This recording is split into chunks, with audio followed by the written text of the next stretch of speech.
Paano ang pag-add at pag-subtract ng scientific notation?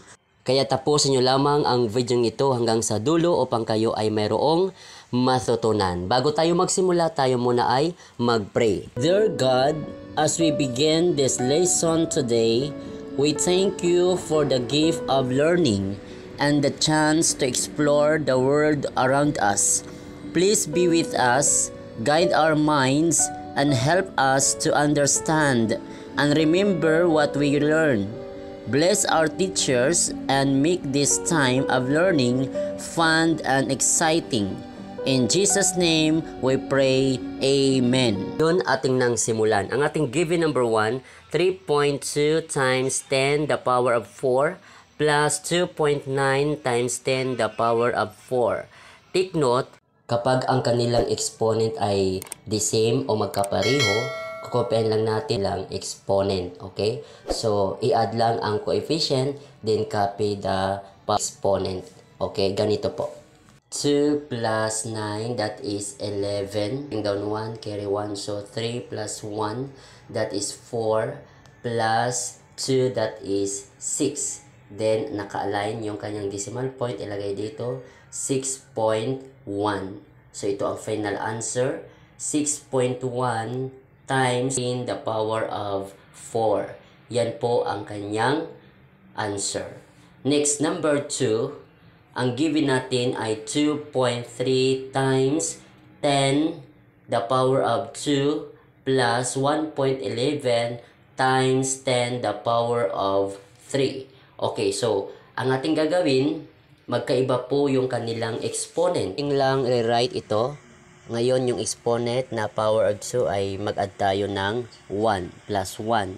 Take note, pag addition, ang ating moving of decimal ay going to left. Okay? So, dahil nag-add tayo ng 1 para maging common na sila or magkaparehas ang kanilang exponent. Or 1 unit. Okay, going to left. So, that is 1. So, ito yung kanyang decimal point dito, 0.23.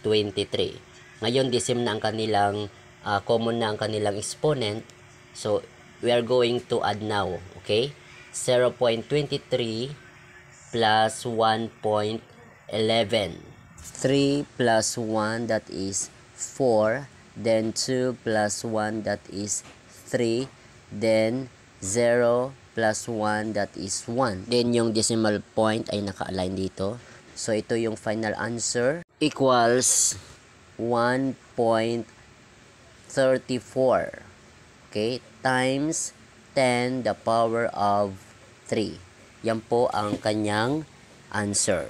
Ngayon, punta naman tayo sa subtraction. Ang given natin number 1, 2.3 times 10 the power of 2 minus 1.2 times 10 the power of 2. Again, common naman ang kanilang exponent or the same lang. Gagawin natin, ating lang i-minus itong coefficient. Okay? 2.3 minus 1.2. Isa-isahin natin. 3 minus 2, that is 1. 2 minus 1, that is 1. Then, naka-align ang kanyang decimal point. That is 1.1.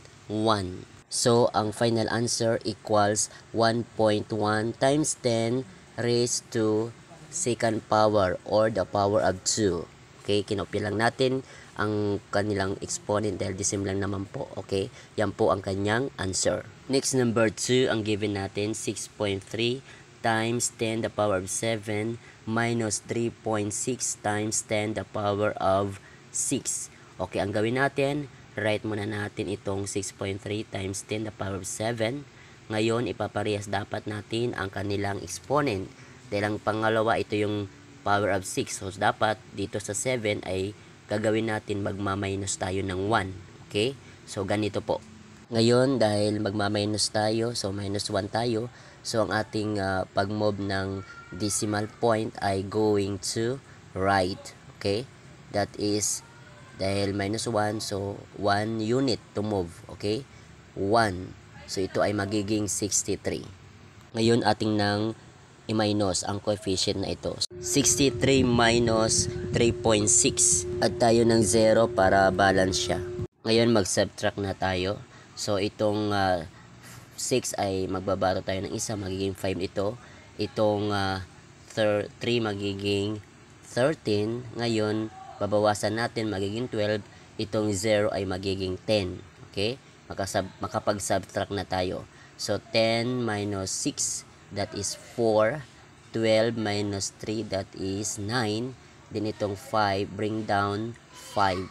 Then, ang ating decimal point, dahil going to right, dahil nga nag-minus tayo, so, move tayo ng isang unit, 1. So, ito ang final answer, equals 5.94. Then, ang common nila na exponent, times 10 the power of 6. Yan po ang answer. Kaya ngayon, Kamatlag TV, kung mayroon kang natutunan, pakipindot naman ang like. At kung bago ka pa lamang sa aking channel, pakipindot naman ang subscribe, maging ang bell notification upang ikaw ay updated sa mga bagong video ni-upload sa aking channel na ito. Maraming salamat po sa inyong panonood.